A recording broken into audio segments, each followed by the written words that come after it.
Good morning to you. It's 6:41. Let's just remind you of the top stories this morning. And integrating migrants into society, impossible at current levels. At least that's according to Robert Jenrick, who quit as immigration minister earlier this week. And is it a Brexit-style divide that's happening? Apparently the parliamentary vote on the Rwanda deportation scheme threatens to rip the Tories in two, and some experts are comparing it to the crisis following the Brexit referendum. High streets across the country struggling because of the cost of living crisis. Traders are hoping millions of pounds worth of investment will help save Britain's traditional shopping centres. Traders left. COVID killed 50% of the trade, and the places looked really scruffy and dark and dismal for a few years now. And in Britain's biggest stories, we're going to look back at former Prime Minister Boris Johnson's grilling during the COVID inquiry. Do you know why your phone was missing those 5,000 odd WhatsApps? I don't know the exact reason, but it looks as though it's something to do with the app going down and then coming up again.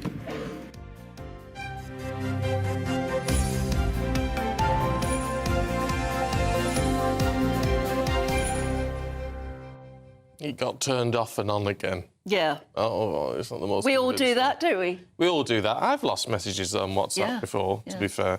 But I think there are ways of getting them back, aren't there? Only if you've backed them up. Ooh. If they're not backed up, then so you it was just a lose credible them. excuse, was it? So it could be, yes, could well be. Anyway, let's go through some of the headlines this morning with author Ella Whelan and Deputy Editor of Spiked, Fraser Myers. Good morning to you both. Ella, let's start with, I mean, this is on the front of the Times, the one you've picked, but Rwanda, only the government's own team only say it's got a 50% chance of succeeding. Well, this really is the policy that pleases no one. I mean, it seems to do all the wrong things for both sides. It's not hard enough for the Jenricks and the Bravermans and the side of the party who want to have, either a total cut from the ECHR or a very sort of severe policy, and for the sort of Lord Camerons and One Nation side of the Conservative Party, the problem remains of whether or not it will breach international law. And essentially, when you read the Times report of it, it sounds like it comes down to a sort of Rishi Sunak crossing his fingers and saying, we have made this statement around having we're either going to ignore any injunctions from Strasbourg. We've also made this statement that everything's fine in Rwanda, and we'll just wait and see how it goes. And that obviously isn't going to satisfy anyone. But inside the Times, they go into detail about ministers within the government and staff contradicting Rishi Sunak, really, actually. Sunak has said, this is it, you either go with this policy or we break down. This is a sort of... There's no compromise here. But then the Times is reporting that Tom Purcell, Minister for Legal Migration, says the government would be open to compromises with rebel Conservative MPs, despite the Prime Minister saying that this is its only approach. So, I mean, in terms of breaking apart, it is quite... I think it is similar to Brexit, because what this fundamentally is about is control. Whatever your views on migration and numbers and small boats and all the rest of it, it comes down to who has the last say on government policy. And that was a very big deal. The funny thing is, it may even be Rwanda that has the last say. Well, it sounds like it. There are rumours that Rwanda is saying, we've had enough of this. And they may well back out of everything. Or that Rwanda is wagging the finger saying, don't you break international law, which is remarkable. Yeah. And has managed to string extraordinary amounts of money out of the UK government. I mean, I don't like to say anything good about Rwanda's dictator, but he's clearly a successful negotiator in getting money out of us. I mean, this thing, it's just become almost totemic in the Tory party.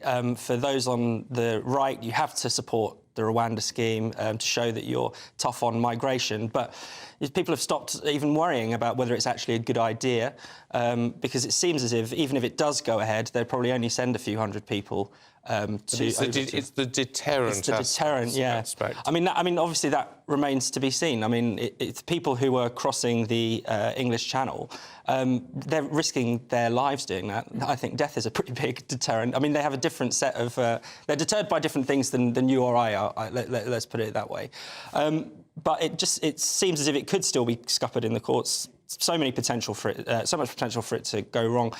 you think that they should have chosen a different strategy a long time ago, I think, on this. Yeah, Yeah, they well. obviously feel they're in too far already. Talking about people who are in too far already, Nigel Farage is doing very well in the jungle. He's down to the final 4. We haven't watched it. No. Did you watch it? No. I watch clips on social media. Yeah, me too. Yeah. I only watch clips on GBNEWS. It's only because I go to bed. But I think there'll be a vote tonight. Yes. And then it'll be down to the final 3 tomorrow. Yeah, and there's also this the final Bush Tucker trial, the celebrity cyclone that fans of I'm a Celeb get very excited about, where people dress up as superheroes and have to walk up a water slide while they have objects pelted at them. Nigel might be exempt on health grounds, though, so we Yes, 'cause of his bad back. Yeah, so we might not see him take part in that trial, even if he does do well. But it's interesting. I mean, you know, a lot of people think that people will remember Matt Hancock doing well last year. There's this assumption that the public just despises all politicians. You know, we want to see them humiliated. They're evil human beings. But actually, you know, sometimes when they get to show the other side to them, their personality, people warm to them.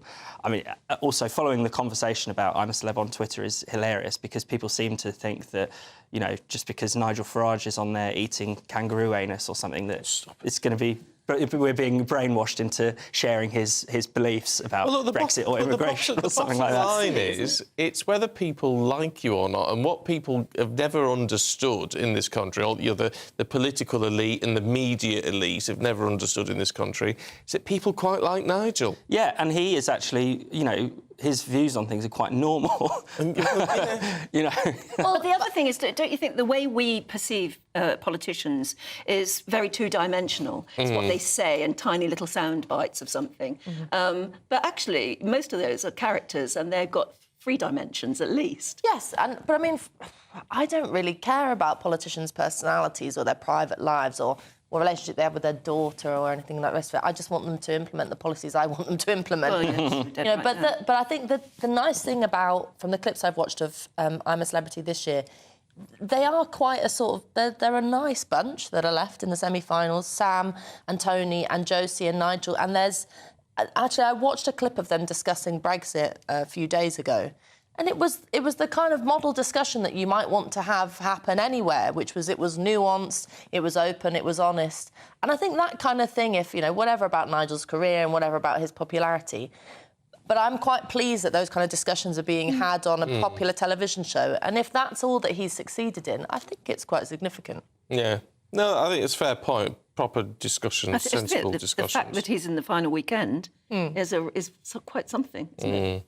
He'll be ticking that off as a success. Oh, yeah, definitely. sure. Yeah. Ella, let's have a look at Christmas, should we? This I don't quite understand. That Britain's wanting to escape the cost of living gloom, Yes. spending even more money by going abroad. Yes, well, So OK. it's people who've got cash in the first place. Yes, and I mean, this is down to... the important thing to note is that this is down to holiday experts, so it's your kind Oh, I of... see. I see. It's almost good and all the rest of them saying that it's... believe us, people really want to leave. But there is a sort of trend for, I think, the more... maybe it's the pandemic effect, but people are more likely to ditch the sort of family at home, stock up the fridge and, you know, hunker down with pigs in blankets for 4 days in the UK, and more likely to take the opportunity to go abroad. So there's lots more people going to Alicante or wherever to get a bit of sun. Obviously, I think the interesting thing to note is that the sort of years of travel chaos that have happened time and time again don't seem to have put people off.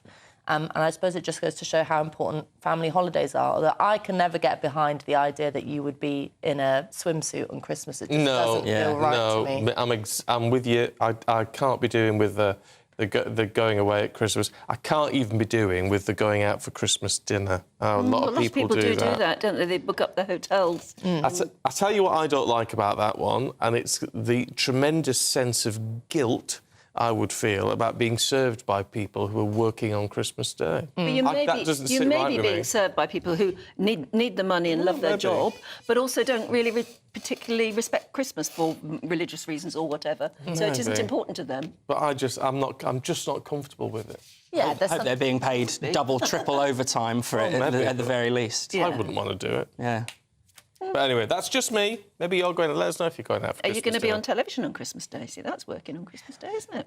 Well, there's lots of people who... I remember years and years and years ago, I worked as a cook in a care home and I did the Christmas shift, and it was wonderful.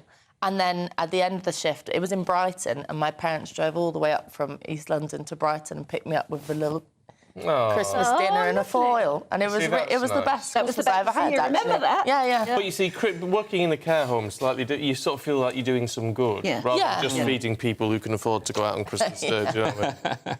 Yeah, and people who can afford to go to Spain, the Caribbean. Well, Spain's not that expensive, I guess, but the Caribbean. I mean, don't go to the US on Christmas, I suppose, is the advice I'd give, because they don't do Christmas dinner. A lot of people, Brits seem to forget that. Don't they? They've had their turkey. They've had their turkey on Thanksgiving. Yeah. So you're not going to get Christmas. So what do they do on Christmas for food on Christmas? Well, they Day? get takeout or whatever they do. Do they? Yeah.